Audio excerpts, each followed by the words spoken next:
बात निकल कर आई, कबीर साहब को लोग कहते हैं कि वो भगवान को नहीं मानते। अब जो उनके पास या उनके बताए हुए रास्ते का कहीं अनुकरण किया नहीं, उनको जाना नहीं, नज़दीक से समझा नहीं, तो अगर वो ऐसा कह रहे हैं तो बुरा क्या कह रहे हैं।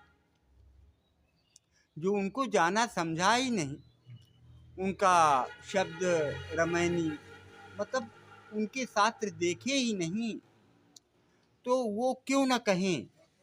उनका आनंद है, वो तो कहेंगे। जानते ही नहीं तो क्यों न कहें, कहेंगे। इससे पथिक जो चलने वाला है कभी उद्विग्न नहीं होता। बीजक ग्रंथ जो कबीर साहब का पहला सबसे मुख्य ग्रंथ है, उसमें कम से कम लगभग 175 बार राम का आया है। 175 बार। अभिषाद जी ने कहा, राम न रमसी कौन दंड लागा, मर जइबे का करिबे अभागा। जितने शास्त्र हैं वो सब हृदय देश में ही राम को, श्याम को, या जितने हमारे महापुरुष हुए हैं सबको बता रहे हैं। तो किसी तरह से हमें इस बात को लेकर उद्विग्न नहीं होना। सब प्रमाण जितने शास्त्रों के हैं वो सब यही लिखा रहे हैं कि वो हृदय देश का वासी है।